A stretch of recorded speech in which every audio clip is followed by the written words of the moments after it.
Thanks, everybody, for coming. Please pick up the handouts. I understand that a couple of them run a little short. We're getting some more down here right away. Dog walk will be 4:45. Also a reminder, there's a basketball media availability this afternoon at 2:40 over in the Taylor Room. First game is tomorrow night. And a reminder, no live streaming. Yep, he's got it. Off to Missouri, I think Barry Odom and his staff have done a tremendous job. I got a lot of respect for him. He's a guy that I share a lot of ideas with and discuss a lot of things with when we're at SEC meetings. Very similar to me, a defensive guy, and also coaching his alma mater. But, I think he's done a great job motivating this team and putting them in a good situation. They are extremely physical. They are a tough matchup from their defensive perspective because they're so big and physical up front. You look at historically against us, they've done a really good job. They are top probably 15 in the country in almost every defensive category, and they do a good job of that. Their offense has been very explosive.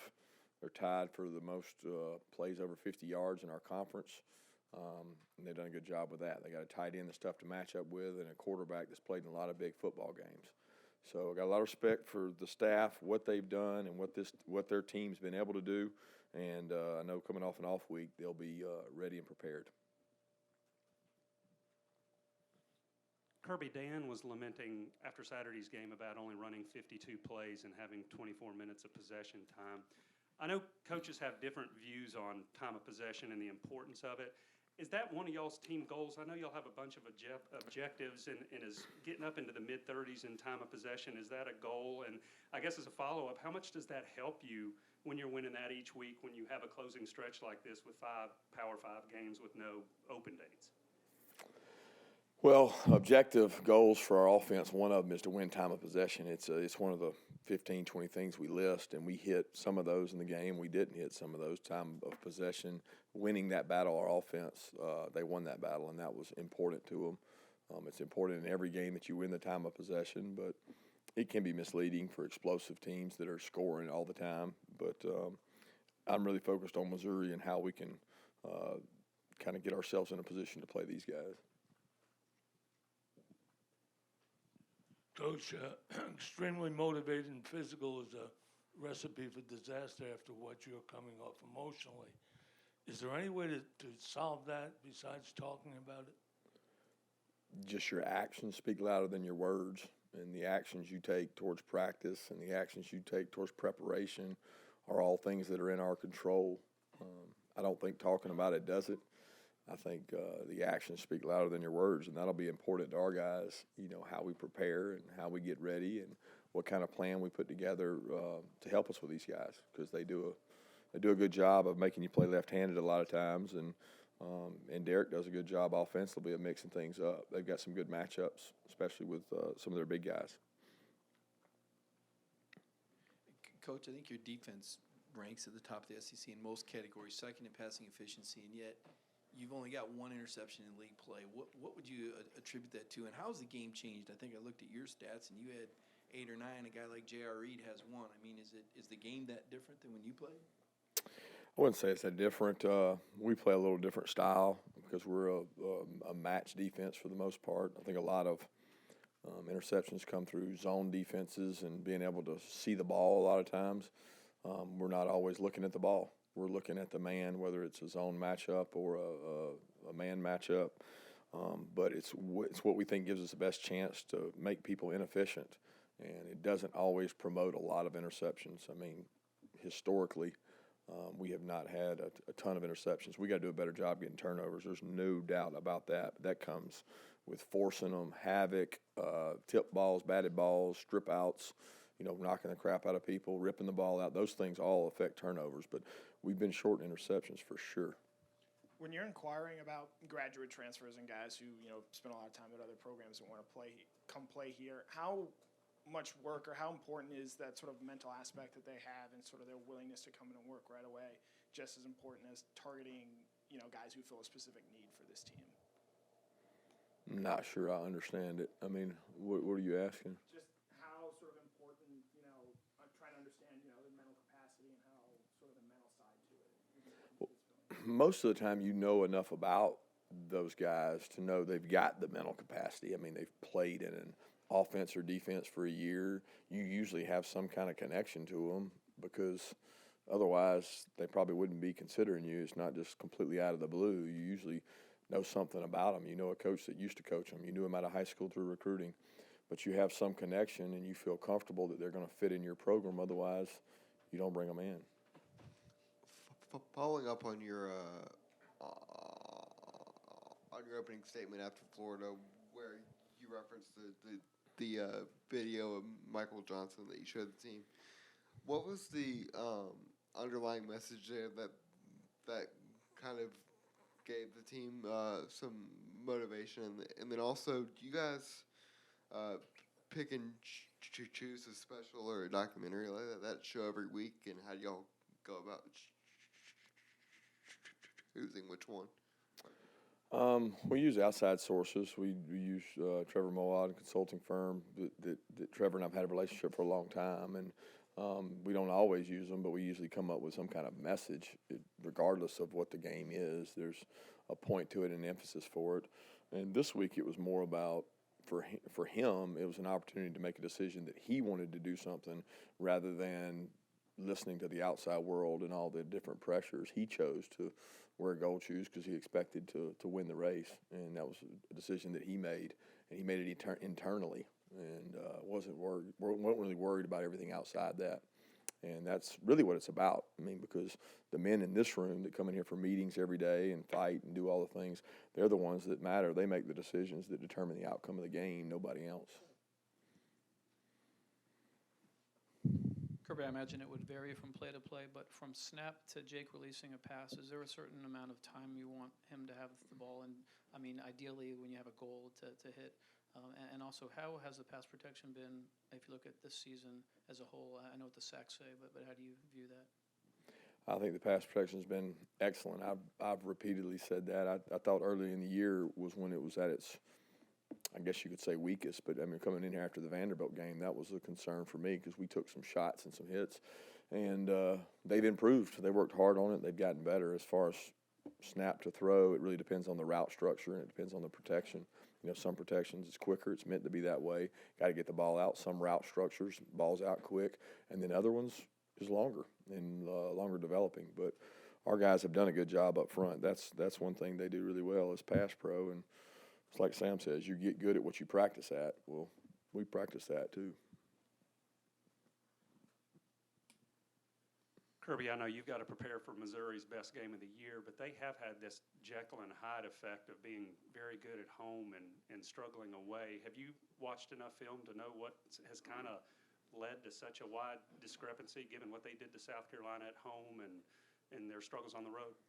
No, I don't look into it much, to be honest with you. I think it's not really it's not a big deal. I mean, the bottom line is I know the football team they got. I know the coaching staff they got. I know the players they got, and I can watch the tape and know they've got a really physical football team. You know, one of the games was played in some extreme weather conditions, which I know how that impacts the game, and I know that impacts when you're playing against a guy that's probably not a quarterback. He's an athlete. It completely changed the game for how they played. So it's very different. Coach, I wonder if you could update the status on Tyson Campbell. I thought I saw him warming up, but then I thought I might have seen him in the medical tent at one point, or did he just not play? He wasn't in participation chart? Yeah, Tyson warmed up, felt pretty good, felt like he could go if he needed to, didn't feel like he was 100%, and just never came an opportunity to play him. So there's no other medical tent. Kirby, what teams have done kind of attacking the nickel and dime backs middle of the field? Is it a concern, or is it just something that is going to happen when they're not going after Stokes and the outside as much? No, I don't. I mean, I think that's where teams attack you based on what you're in. I mean, there were some things we were giving up in that game that was probably more inside routes, and we tried to take them away a lot of times. A lot of times you take them away by coverage. Sometimes you take them away by leverage. Sometimes you just get beat. But all those combinations are there, and you rob Peter to pay Paul. So you move everybody inside. You're more susceptible outside. It's really about pitching to it and being able to change things up. And I think Dan and the defensive staff's doing a good job of that. Coach, can you talk about Jake's comfortability with Cager? It just seems like when he's out there, it's like they have a relationship, and that kind of feeds into the other receivers. It just seems like they kind of get more comfortable when he's out there. Yeah, I'd say he's comfortable with him. He's comfortable with some of our other wideouts. I mean, some of those plays Cager got were just they weren't featured Cager plays. He was the second, third, fourth option on some of them. Some of them he may be primary. Some of them he's primary based on coverage. Some of them he's not. But some of them Jake had time to work to him to make the decision on who to throw it to. So I don't think it was a scheme deal. It was, some of them he was just the best option. He was the open option in the zone. But Jake's comfortable with all our guys. I think he's got a good rapport with all the receivers. Kirby, you mentioned several times this year that the run game in the SEC is more of a cumulative effect. You don't come in and move guys off the ball right away. With where you're at in the schedule and with the gauntlet you've got coming up, does that take on maybe a little bit more of an extra importance to kind of stick with that run game and wear teams down? Well, I don't think you ever just stick with something to bang your head against the wall. I mean, if you're not successful doing it, you can't abandon it totally, but you got to do what works, and you got to have enough change-ups to keep them honest, and I think we always try to do that. I mean, you know, of all the games, that was probably the toughest game throughout because there was never a large success, you know, in the run game where it was like other games where you've been able to take over or third and fourth quarter really be able to power it through them. That was tough sled, and give Florida credit. They played really physical at the line of scrimmage. These guys will be the same way. They got a good defensive front. It's just hard to run the ball in our league, and our success has been more second half oriented than first half for the most part. Coach, after you spent 2 weeks hearing about how you weren't as good as people thought you were, and now this week your guys will hear how great they are again. Which one's tougher as a coach to deal with? Yeah, I don't know that either one's tougher because I don't really try to pay attention to it. I try to emphasize to the kids that inconsistency is consistent. So the highs and the lows are going to be consistent as far as everybody's going to say one way or the other. It's always higher or lower than it really is. And as coaches, we always say that. It's never good as it is. It's never as bad as it seems. Most important thing is that our kids understand what makes you successful is what you do, not what you listen to. Following up on that in a way, I guess. So as you kind of look at the gauntlet that you called the meat and potatoes of schedule last week or whenever, starting with Florida, but when was kind of the buy-in moment, and how do you get all of your players to buy in and understand the importance of the rest of the schedule going the so-called 1-0 every week? Well, we don't look past the gauntlet of Missouri because our team respects them and knows what they've got. That's really it's a single-minded focus on one thing. We can't look past that.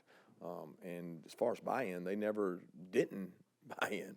They have bought in the whole entire time. There's been a sense of urgency for our guys for a long time. We just executed and got to get better. And most important thing is they understand they have to get better to get where we want to go. Coach, after battling Komet with Notre Dame and Pitts with Florida, what does Albert O present for Missouri? Is he different? Is he similar? Yeah, he'll have some good tape to watch, that's for sure, because we've had some tight ends have good performances against us, so they'll have some good things to look at, and he's a good player. I mean, I think back to last year, he was probably the toughest matchup I thought we had last year. It just seems like he stuck out more in that game. And he's a really good player. They convinced him to stay, and he's done a good job improving himself this year, being a more complimentary football player, more than just a receiving tight end. He's done more than that this year, and they're doing a good job using him, and he's a matchup problem. He is a big, athletic guy, different than Pitts. I mean, he's big. Sticking with the tight end theme, your tight ends, I know Jake targeted them maybe a little more the other day. What's his comfort level with those guys right now? And I think we're kind of curious what was on the menu with you and Jake for y'all's lunches. I don't even remember what it was. I'm sure it was not healthy if I was eating it. But he, as far as tight ends, he never doesn't not target the tight ends. We never go in the game and go, we're not going to target the tight ends this game. We're going to move to the wideouts. We take what the defense gives us, and so much of what people think is there's just a choice or a decision made to throw the ball or not throw the ball to the tight ends. It's a game of matchups. It's a game of leverages. It's a game of coverages. And any good football coach will tell you that. It's not, going to this guy. I mean, that's the guy. It's not like that. You got to go with matchups and where people play you. And the catches that the tight ends had in the game the other night were the right throw. So that's where he went with it. And we'll continue to do that. And you take advantage of what the defense gives you. Do you take any inspiration from seeing what Barry Odom has done with their defense and what has impressed you the most with how he's kind of allowed them to flourish? Hey, they've done a good job every year he's been there. To me, I mean, they're aggressive style. They load the box on you. They make you play one dimensional. They're very multiple and they disguise things well. We always study what they do because we're always trying to get better, and they do different things than we do. We are not philosophically built the same as them. I mean, yeah, stop the run, don't let them score, don't give up big plays, turnovers. Yeah, we're all the same there, but when you look at schematically, they're very different than us, and we're always trying to steal some ideas from them. And I've got a lot of respect for the way they play and how they play defense. Coach, just for clarity on following up on the Campbell question. So, is he cleared to practice? He could have played, and then also, did you come out of the game healthy? Otherwise? Yes, he practiced last week. I think I talked about it last week. He went Tuesday and Wednesday pretty much the whole practice. It bothered him some having been on the turf more because of the weather. We were forced inside, and so we kind of shut him down Thursday. And then for the game, pregame, he felt pretty good. He felt like he could play if he needed to, but he did not feel 100%, and we never really had the opportunity to put him in and play him. We were going to play him if we needed to, and we didn't feel like we had to. We were playing pretty well. So that's what it usually goes into. He'll continue to work this week. If he has a good week of practice and he feels 100%, then we'd sure like for him to play. We got a lot of roles that we can play a guy as fast and as talented as him, so we want to try to work him in some way.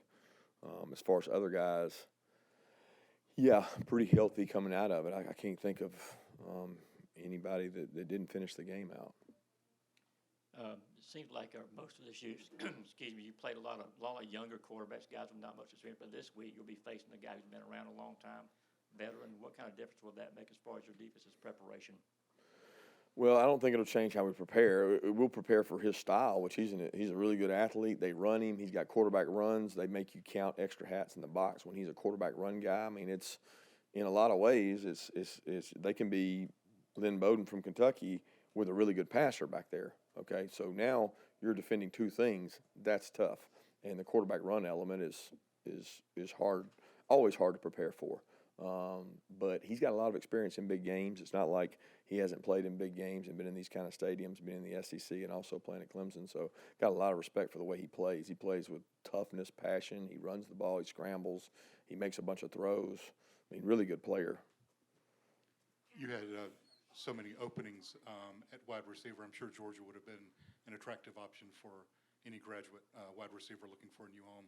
I'm wondering, when you considered Cage, or did you have some others that had expressed interest in Georgia?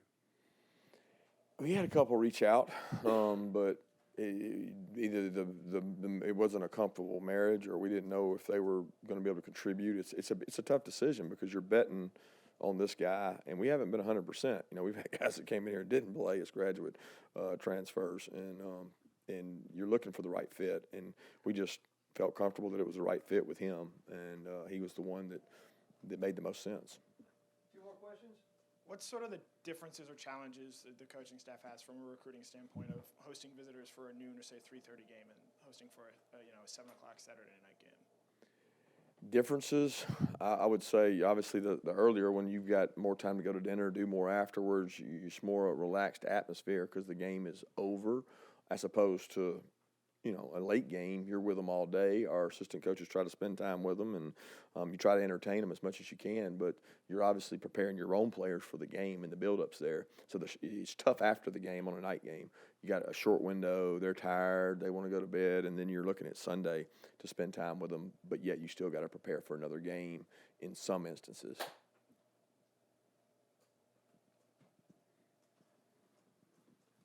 I guess this is another night game logistical question, but do you have a policy on how much TV your players are watching throughout the course of a day when there's a 7 o'clock kick, or do you view that as a distraction? Because obviously there's a big game in the West this week. Yeah, I don't know how I would monitor that. If you figure that out, let me know, because I'm not the TV police. So we don't monitor that, and we have walkthroughs and try to prepare it mentally.